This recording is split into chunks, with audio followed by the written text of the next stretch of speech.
Jenna Briggs had exactly 3 priorities that morning. Get the damn espresso machine to stop blinking. Error, beans unknown, finish recalibrating the orbital station's retro thrusters, and ignore absolutely everything involving Galactic's politics unless it personally tried to strangle her.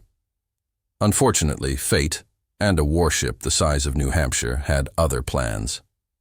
As the Zarlon Unity's flagship, the indomitable Wretch, decloaked directly above outpost Brickbat 9 with all the subtlety of a drunken kaiju crashing a wedding, the emergency alarm blared something about imminent planetary subjugation.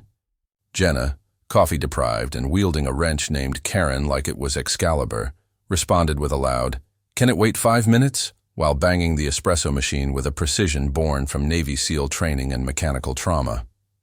The Zarlon invasion broadcast echoed through the station's speakers, filled with guttural declarations of conquest and philosophical rambling about glorious annihilation, but Jenna barely glanced up.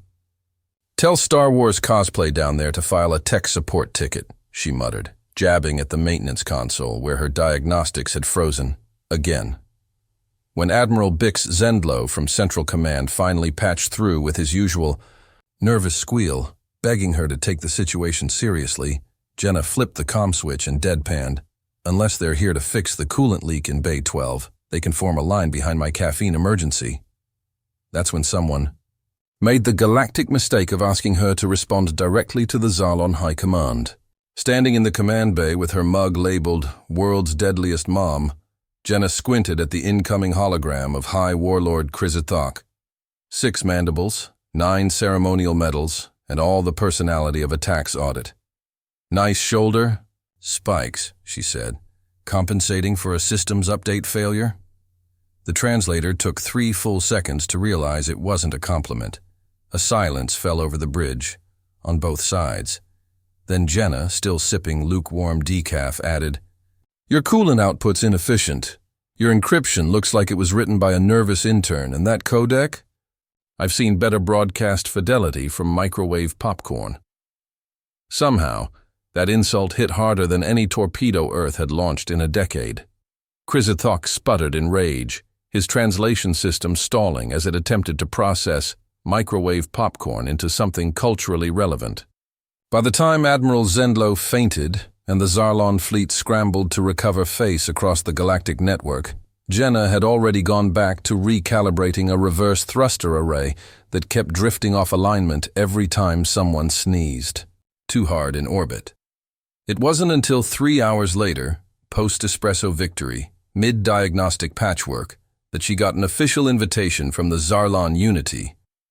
"We request Earth's most feared technician to assist in recalibrating flagship systems to regain operational honor." Jenna blinked at the message. "So wait, they want me to tech support their doomsday fleet?" She shrugged, grabbed her multi-tool and her backup caffeine injector, and stuffed a backpack with duct tape, spicy, trail mix, and mild explosives labeled "for emergencies" or annoying clients. As she prepped to dock with the indomitable Wretch, she muttered to herself, "Fine. But if they don't have real coffee, someone's getting rebooted through a bulkhead." And so began the most unexpected invasion interruption in galactic history.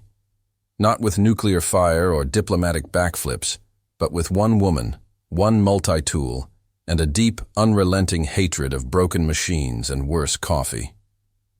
Jenna stepped onto the Zarlon flagship like it was just another Tuesday on the worst job site in the solar system, minus the spikes, hissing steam vents, and ceremonial war horns blaring in the background like an overcompensating bagpipe orchestra.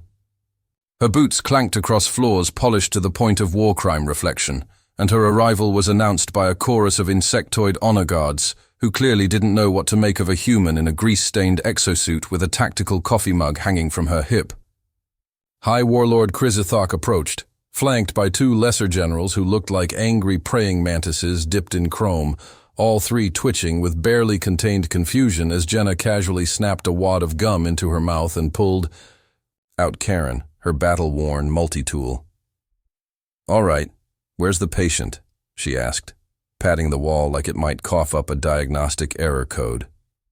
Krizathok hesitated, then gestured toward the core command terminal, an imposing spire of alien engineering that looked suspiciously like a vending machine mated with a religious shrine. Jenna squinted at it, then at the warlord. "You do know this entire interface is upside down, right?" The translator stalled for a moment. The warlord did not. He merely hissed, "This configuration has been unchanged for 7 millennia. Jenna popped open a maintenance panel with a loud click and immediately recoiled. "And it smells like it too. What is this? Coolant or liquefied dignity?" As she jabbed at a cluster of blinking runes with Karen, the lights flickered.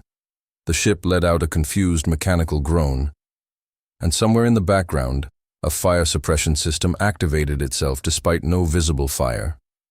Just a rising temperature of shame. "You did install the most recent firmware before trying to invade a planet with Wi-Fi, right?" she asked sweetly, yanking out a burnt-out capacitor labeled in bold glyphs, "Sacred do not remove." Krizathok's ceremonial Helm emitted an angry steam puff, but Jenna ignored him and slapped in a human-made replacement part from her pack. "There. If it explodes, that's your fault. If it doesn't, also your fault. But now I own this ship's warranty."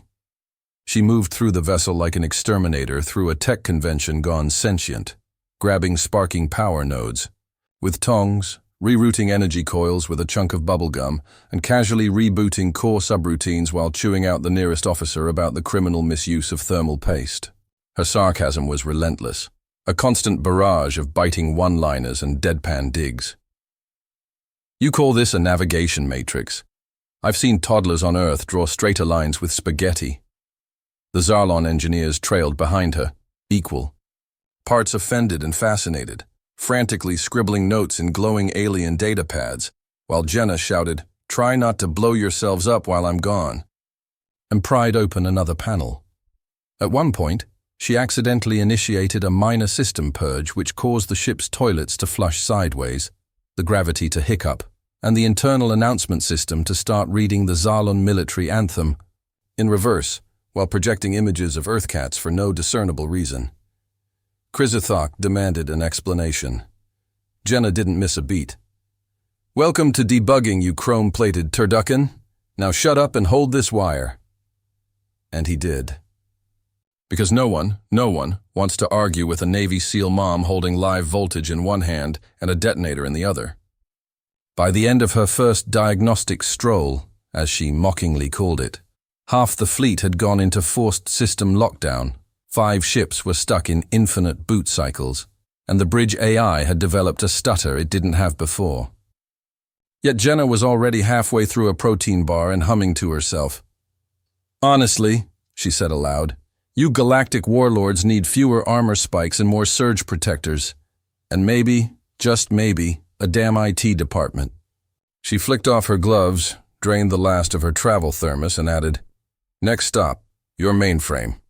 Let's see what horrors you buried under that shiny self-destruct panel labeled, 'Do not touch on pain of eternal judgment.' Spoiler alert, I'm touching it." The Zarlan flagship's core was, by Jenna's expert estimation, a shrine to bad decisions. Towering spires of server crystals hummed with ancient arrogance, wrapped in decorative cabling that served no purpose other than making everything look ominous and important. Basically, galactic Christmas lights for egotistical murder bugs. As she stepped into the mainframe chamber, a chill passed through the air, either from the absurd overclocking or from the thousands of tiny spider-like maintenance drones skittering out of her way like guilty Roombas. "Cute," she muttered, eyeing a control console pulsing with eerie green light. "But I've seen creepier hardware in a toddler's toy chest." She knelt beside the primary access terminal, gave it a little love tap with Karen, and watched the entire wall shudder. Like it had just remembered it owed her money. A Zarlan tech officer scuttled over to protest, but Jenna shut him up with a raised eyebrow and a muttered, "I'm about to ask this ship why it screams when you press F1, and you do not want to interrupt that process."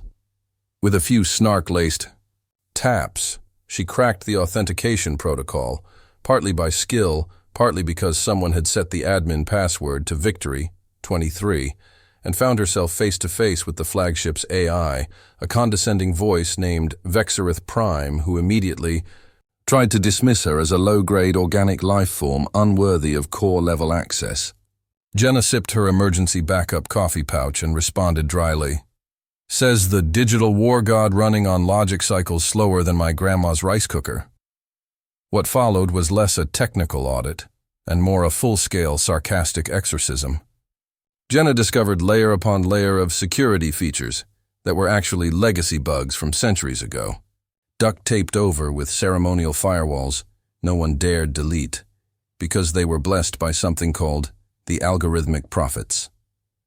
She poked, prodded, bypassed, and mocked every subsystem with equal parts precision and sass. When she rerouted the reactor's diagnostic flow through a redundant tertiary core, the ship's lighting dimmed, and the AI began reciting Earth Shakespeare, backwards. By the time she traced a feedback loop that had been secretly hijacking every fleet-wide command relay, she wasn't surprised to find that the loop had been bouncing a critical system update for over 400 years while sending fleet-wide passive-aggressive error messages like, "Would you like to die today? YN." Jenna patched that with a line of code she called the Don't Be Dumb protocol and added a fail-safe command labeled, "In case of Empire collapse, reboot." The entire fleet, meanwhile, started to show signs of catastrophic instability. The second command vessel began rotating in place while its internal gravity wobbled like jello in a centrifuge. One destroyer accidentally launched its own escape pods into deep space while playing YMCA in binary tones through the intercom. Jenna just wiped her hands and said, "Told you not to skip the firmware updates." But the masterpiece, the true pièce de résistance, came when she isolated the Zarlon fleet's master coordination AI and discovered it was being run from a backup server buried inside a decorative war monument labeled "Do Not Open, Contains Glorious Secrets." Naturally, she opened it, and naturally, it was a literal hamster wheel of alien bio-neural processors, spinning furiously under stress, trying to process the fact that Jenna had replaced 3 critical encryption keys with Earth nursery rhymes. The AI tried to initiate a fleet-wide purge. Jenna responded by launching a forced debug sequence that triggered every maintenance subroutine across every vessel, causing weapon systems to fold inward, doors to seal, and the ships to begin. Reciting their own error logs out loud. Entire decks erupted in glitchy voice alerts screaming things like "Severe system shame detected" and "Catastrophic logic failure, please consult a technician or a higher power." Through it all, Jenna wandered calmly, chewing jerky, rebooting subsystems by smacking them with Karen, and humming what might have been the national anthem, if the national anthem had more swear words and technical jargon. Krizithok eventually cornered her on the observation deck, demanding an explanation for why his entire fleet now resembled a badly coded video game level. Jenna just leaned against a flickering holo console, took a slow sip of coffee, and said, "Oh, you're still here? I thought you rage quit." Behind her, the mainframe sparked violently and then began to play a looping animation of a dancing duck labeled Error 500 Oopsie. She smirked. "By the way, your firewall just asked me to prom." I said yes. "We're exclusive now. Hope that's not awkward." Jenna Briggs had exactly 0 patience left when she reached the Zarlon fleet's central command hub, a colossal dome suspended in artificial gravity above a slowly collapsing AI logic core that now hummed the opening notes of Bohemian Rhapsody in Morse code. The situation, by galactic standards, was a diplomatic and military apocalypse. By Jenna's standards, it was a typical Thursday that hadn't offered real coffee. As she stomped into the core with Karen in one hand and a thermos labeled "Emergency Fuel, Not for Sharing" in the other, she was greeted by High Warlord Krizithok and the remaining Fleet Council, all visibly twitching from a mix of panic, data corruption, and possibly shame. "The situation has evolved," one insectoid lieutenant stammered, staring at a nearby console currently displaying cat memes captioned in Zarlanese.